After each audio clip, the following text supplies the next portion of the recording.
In this lesson, we're going to be talking about the print statement. Our lesson objectives: acquire the basics for constructing a Java program. We're going to be creating the Hello World program to show you the basics of constructing a Java program, and then we're going to execute the two different types of the print statement. So the print statement is easily the one topic that every beginner programmer learns in any language they pursue, because we want to get that output out to our user that is potentially using our program. So let's get to it in the Java programming language. In the Java programming language, there are two types of print statements. So the first one I'm going to tell you is the one that we use a lot, and it is going to be the system.out.println. When then we have a open parentheses, and then we have close parentheses, and then we have a semicolon.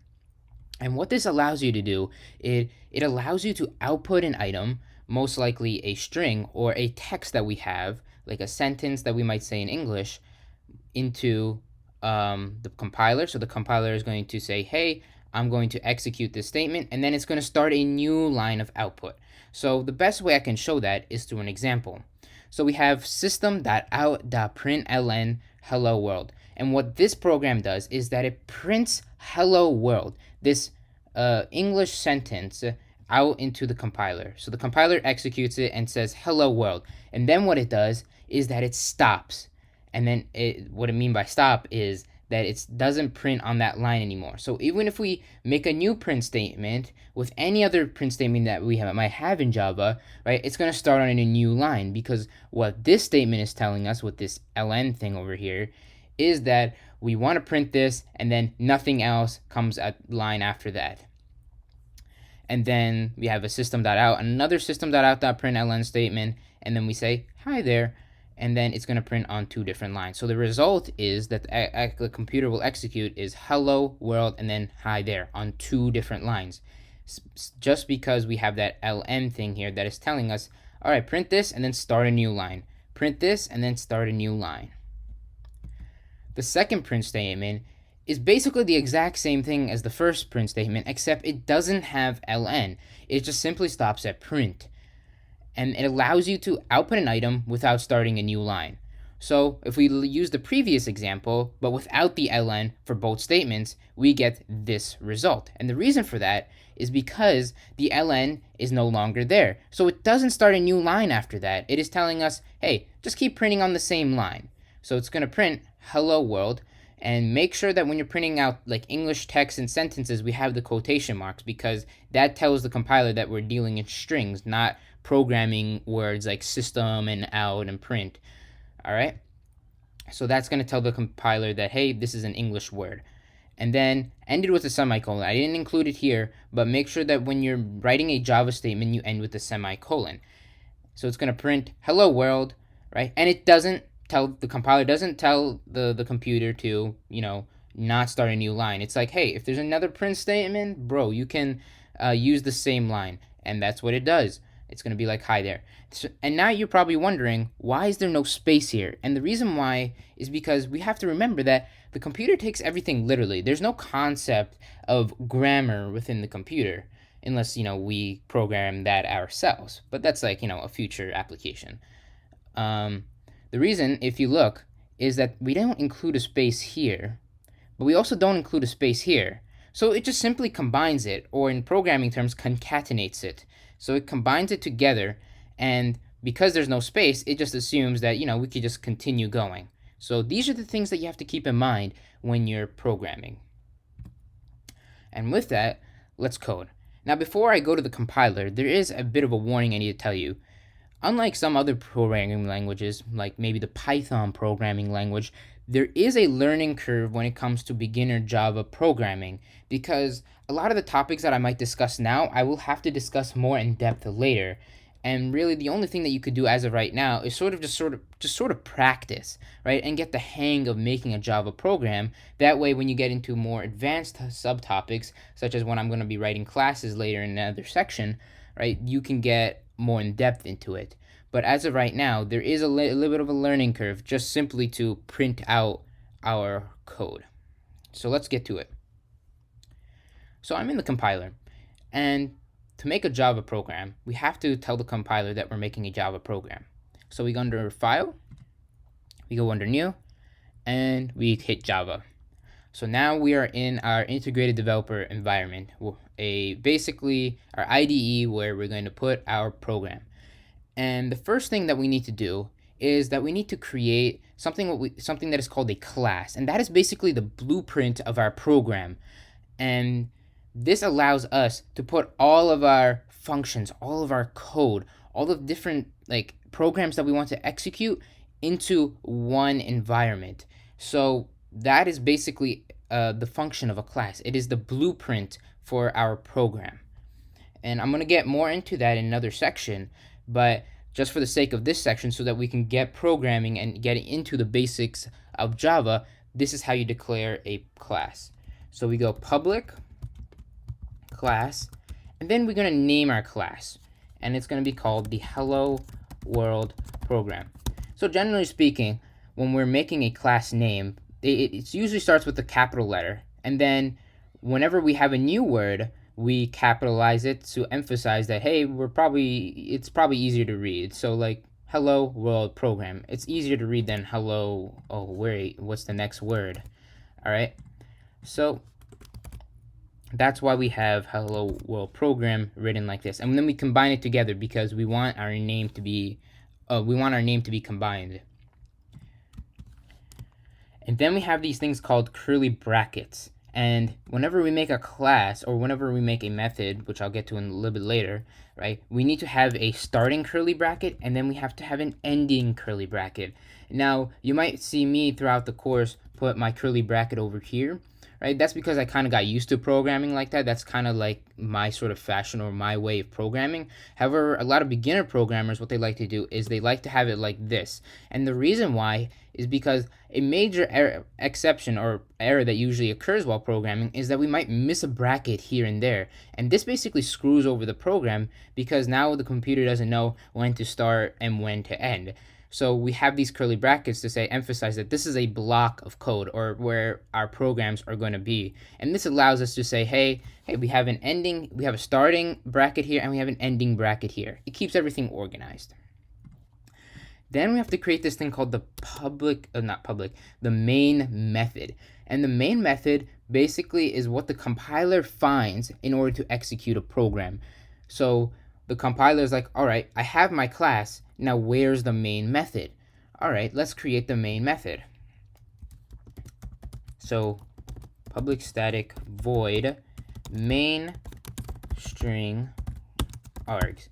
Now I gave you a lot of keywords in just 5 seconds. Now I'm not going to cover what all of it means, but I'm going to cover what the basic philosophy, or rather theory, is behind it. So public just simply means that it's accessible. Static, you don't need to know about this yet. Void, you don't need to know about it, but you do need to include it because this is the main method. Main is just the main. Main is just the main. Main is the name of our method. This is a method. This is basically a function. This is basically where we're going to be including our code. So the computer finds the main method. So it knows a method because usually methods have a parentheses in here. So it finds the main method, and it's going to execute it. And these are what you call arguments. Now you can name this args thing whatever you want. We keep it for args just for the sole purpose of emphasizing that this is arguments. Alrighty, so now let's go on to our print statement. So the way we execute a print statement is, well, just the way that I taught you. System.out.println, and then we're going to put hello world. Let's put a exclamation point to emphasize that we're happy. Alrighty, now let's save our program. Now make sure, this is a common error that usually occurs, and that is that a lot of people don't really know that the class name has to match up with the file name over here, specifically with JGrasp as well, because then it doesn't know what program we're dealing with. So make sure that your class name matches the Java name that you're going to save it as. Alrighty, I'm going to put it in okay, I'm going to make a new folder, and I'm going to put it in there. Alrighty, now we saved our program. Now we got to compile it. Alright, compiling allows us to make sure that there's no problem with our program that the computer doesn't understand. So like, if I were to remove this curly bracket, right, the computer probably would not compile it because an error occurs. It is expecting this little bracket over here. That's like actually a pretty good thing about JGrasp, is that it tries to find the error for you. So if that occurs, it will tell us, hey, we can't work right now. Alright, so that means that the operation is complete. That means we can now run our program. And there you go. It says, hello world. So now let's go on to the just the print statement without the ln. And what do you think that this is going to execute based on your knowledge?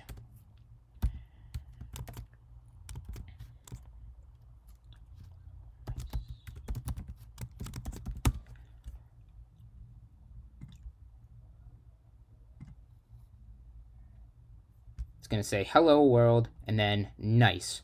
And the reason for that is because before we had the ln, and then what it did was it stopped. It's like, hey, we don't want more people on this line, so you got to start a new line. Even if we have print here and then ln here, it's still going to give us, it's now going to give us a different output because it ends over here. So ln is like, all right, no more people on this line, no more text on this line, and then it's going to go on to the next line. Whereas if we reverse it, right, we're going to get a different output. We're going to get the output that we got before. See? And the reason for that is because although we have an ln statement, it doesn't really execute until after the nice statement. So it's going to be like, all right, hello world, hey, you can, keep going on our line. And it's like, all right, I'll keep going. It keeps going, but then it's like, all right, let's stop there. So that's why when we have another print statement and just the print statement, let's say another print statement, it's going to start on a new line simply because the ln was on the previous line. So it's telling the program to stop. That's it. I'm going to stop that line over there so that when you print another thing, it's going to start on a new line. Alrighty. And there you go. So these two statements, they execute on the same line. And then when the third print statement comes, it has to execute on the next line because of the ln that's emphasized here. So you don't really have to know too much about the print statement specifically. We're most likely going to be using the ln statement. However, a question or two from the AP exam usually pops up saying, hey, it will make sure to keep this in mind, the ln statement in mind, because it might trick you into thinking, hey, maybe this does start a new line and whatnot. But anyway, that is basically the review or what we have for the print statement. We're going to be using this but this statement a lot in the future lesson. So I hope that you understand how to make the print statement. Now I will go into further detail about what needs to go into public class, public static void in a later lesson. However, just know that when you're creating a program, right? When you're creating a program for this section, right? This is what your general framework is going to be, right? This is what your general framework is going to be. So public class, hello world program. This is going to probably change, obviously. So whatever program that we're dealing with, it's going to reflect that change. But the main method for this section specifically, for whenever we're dealing with executable programs, right, you're always going to probably have this statement, public static void main string args. So I recommend trying to memorize this line, or rather this sort of framework, because all of the things that we're probably going to be doing in this section are going to be within this method or within this block of code. All right, so that wraps up our lesson for today. Thank you for watching.